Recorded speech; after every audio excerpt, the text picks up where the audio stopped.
Night here at the car wash. There you have, as the sun begins to set here, the railroad cars all lined up. Rumor has it there's rain coming in. It was here this morning and it's supposed to be here through the night.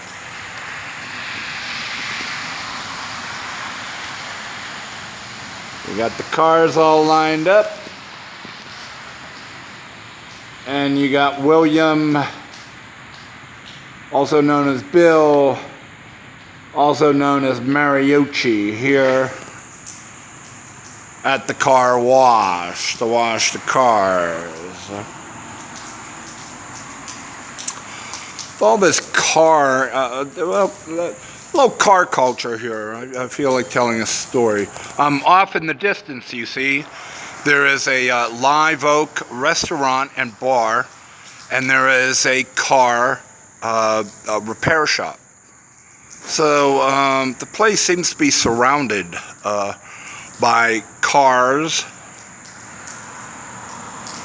box cars, car repair shops, the Hempstead Street with their cars, and the car wash here that's has long been since abandoned.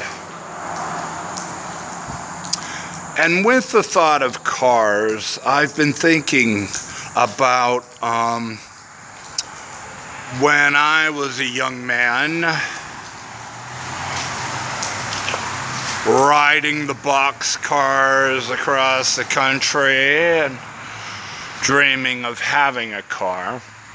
It was after my freshman year in college.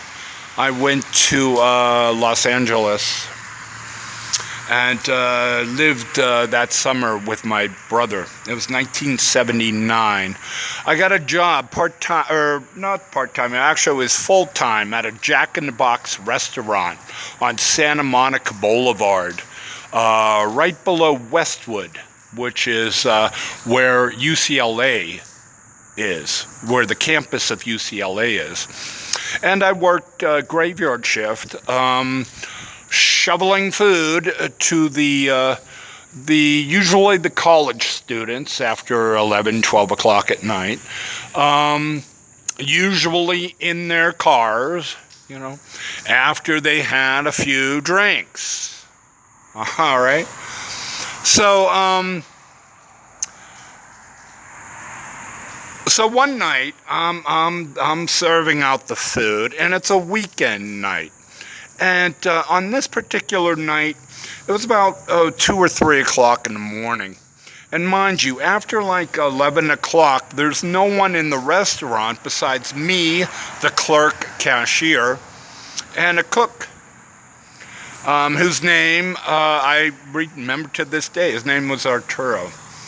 And so that's it. After like 11 or 12 o'clock at night, we are it for the entire night until morning and breakfast. So one night, though, on a weekend, I don't know what happened. I guess like a fraternity that was having a party, all decided at one time to go down to Santa Monica Boulevard in their cars and order food at the drive-through Jack in the Box restaurant on Santa Monica Boulevard. Now this is fine, but you have to understand, it's 2, 3 in the morning. They're drunk for the most part, stoned or whatever. And me, I'm taking orders as fast as I can. Arturo is cooking as fast as he can. All right? But he's one person. I'm one person.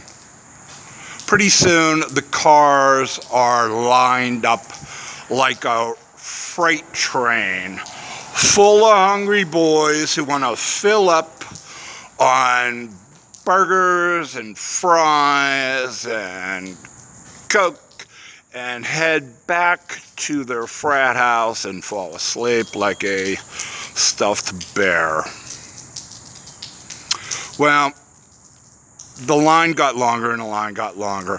Pretty soon, this long line of cars, some of the guys decided to park and they came into the restaurant. Okay, the dining area in those days at fast food restaurants were open. I mean, you could come in after like midnight or after like 1 o'clock, and you didn't need a car. You could come in on foot and eat food in the dining area. You know, the dining area, like the 24-hour restaurant, never closed, whether it was the drive-thru or the dining area. So after a while, a number of guys got really frustrated because they didn't have their food. And, you know, time was going on and time was going on. So what they did is they parked and they came into the restaurant. And then they started demanding the food.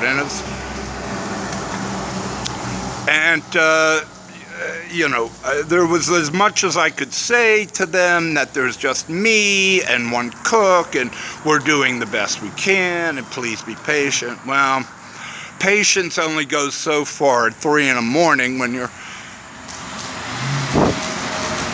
drunk, stoned, and all you want to do is eat and go to bed, and you're tired of waiting. So a number of these guys took matters into their own hand and proceeded to tear the place apart. I just saw like one chair go across the restaurant, and I saw one of the guys jump over the counter and start playing with the milkshake machine. And, when he refused to jump back over the counter into the dining area, that's when me and Arturo headed for the storage area to hide. And as we hid, we called the police, and we're kind of huddled there, and all we can hear for a good 5 minutes or so are chairs being tossed around, tables being overturned, fryer baskets being dropped on the kitchen floor. And so finally the police arrive, and once we hear it's them, we come out of our storage and survey the damage. It was just abominable. I mean, it was, furniture was wrecked. Ice cream machine is creating a nice pool of soft serve on the floor, while the Coke machine, it creates a nice pool around the kitchen area, and it was pretty bad. So anyway, nonetheless, the fraternity brothers from UCLA did not get their meals that night.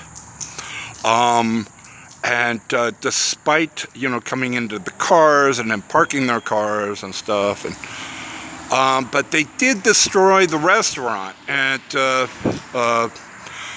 it took the manager eventually came that night and had to shut the restaurant down, while I guess a corporation or whatever had to come in and kind of restock the dining area and renovate the dining area, kind of thing.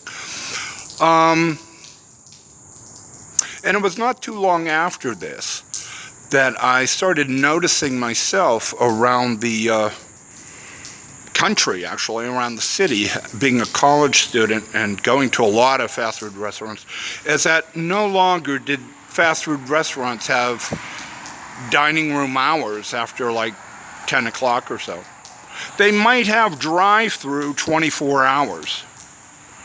But it was not long after that incident that I realized that, kids in cars can no longer just drive down and park in the parking lot at the friendly fast food place and go into the dining area and enjoy a Dr. Pepper after getting drunk at a party somewhere at 2 or 3 in the morning.